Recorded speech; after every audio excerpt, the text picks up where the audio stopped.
will start off with the definition. So what exactly is false hadith? False hadith refers to hadith that are falsely attributed to the Prophet Muhammad, meaning that he did not actually say it or even endorse to them. These fabricated hadith are considered as unreliable and unauthentic in Islamic literature because they are created by individuals who forge statements and even isnad, chain of transmission, without any basis in the Prophet's teaching. This could be supported by the verse in Surah Al-Isra, verse 36. Let me read the translation.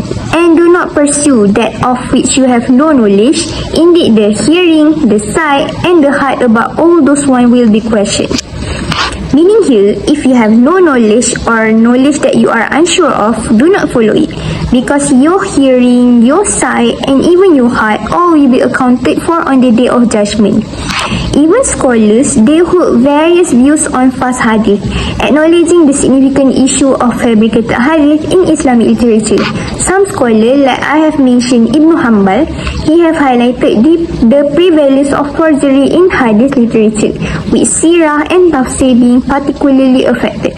The definition of a fabricated hadith is one that is falsely attributed to the Prophet Muhammad, with fabricators inventing statements and isnad from their own imagination. The fabrication of hadith is believed to have started early in Islamic history, with disagreement among scholars on when exactly this practice began, ranging from the time of the Prophet to later Caliph like Uthman or Ali. However, there are values in our topic that help in combating the spread of false hadith among Muslim community, which are, firstly, promoting knowledge and education. Investigating false hadith encourage critical thinking and emphasize the importance of verifying information before accepting it as a religious truth. Hence, it is placing importance on having knowledge and education. And then second of all is preserving the integrity of Islam. False hadiths, they distort the true teaching of Islam. By identifying and combating them, we need ensure Muslims follow the Quran and authentic hadith, preserving the religion's purity. So that's all from me. Thank you. Objective of the study have three, which is, for the first one is assessing the level of awareness. Second one is identify sources of misinformation. Last one is develop educational strategies. In this study, we evaluate how much individuals within Muslim communities know about the existence and impact of false hadith by using suitable methods. In this study, we use survey designs, which is researchers design surveys or questionnaire about awareness levels. This survey may include their rate about individual understandings of what hadith are, their knowledge of authentic sources, and their awareness of the existence of false hadith. For example, we ask their opinions about terms, I use any existing hadith as long as they justify what I do. In study, we examine the origins and propagation of inaccurate or fabricated narration, which we ask our audience a question that relates with social media to know how the usage of this medium impact to them. For example, we ask their opinions about the terms, I use social media as the main sources to improve my Islamic knowledge. This study to educate individuals about identifying and reducing the influence of false hadith. It involves teaching them how to critically evaluate the authenticity and reliability of hadith sources, recognize signs of fabrication, and understanding the content in which the hadith was transmitted. It is because to ensure that Islamic teaching and practice are based on authentic sources and not influenced by false information. Hello, Assalamualaikum warahmatullahi wabarakatuh. My name is Aisha, lecture number 231-6356. So today I will talk about the methods. So our finding method, we use quantitative method. Okay, but first of all, we have three components here, which we can see first is instrument. We use the quantitative method instrument by using survey, and our target is IIM community. There are two objectives while we do quantitative method.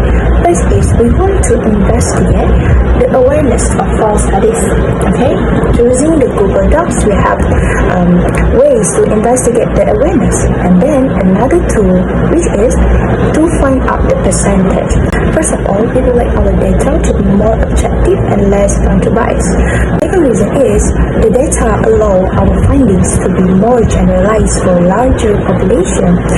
Our questions, as you can see, is very clear and direct. There is no double meaning word, there is no complicated word, because what we would like to deliver is a clarity statement. You see, the first question asks, I only use social media platform to find some hadiths, as there are a lot of resources there.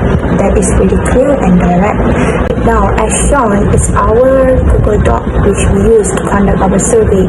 And as you can see, our IIUM community is vast to different background. We don't just accept students, but we do it for the lectures. It's our question, and the optional we use is very simple. It's three options, which either agree, neither, or disagree, which is very simple and very easy for them to do. Assalamualaikum warahmatullahi wabarakatuh. My name is Amira Fiza binti Muhammad Hashim with the metric number of 2312606, and I'll proceed to present about our findings in this project. So as you can see from the pie chart, we can observe that most of the respondents acknowledge the existence of false hadiths. They're also very meticulous in practicing their religion in their daily lives. We can see that majority of them check the validity of the hadith before practicing. However, they tend to share information from social media with their acquaintances, which may contribute in the spreading of false hadiths in this era, where information is just at the tip of your finger and everything shared could be both true or false. So we should be careful in sharing everything. We have chosen a few false or weak hadiths to test the validity of their claims, and we're happy to find out that the claims saying that they acknowledge and are aware of the hadiths were mostly true. Only a minority practiced the false or weak hadiths. On the other hand, we can see quite a number of respondents showing signs of misconceptions in practicing hadiths, especially sleeping during Asr and Maghrib prayer because it is said to be haram. However, Ustad Azhar Idris clarified that the hadith is a false hadith. In a nutshell, we can say that there are still false hadiths being spread around and practiced. Assalamualaikum warahmatullahi wabarakatuh. My name is Nur Akma binti Abdul Latif, and my metric number is 2317048. We'll discuss about our finding.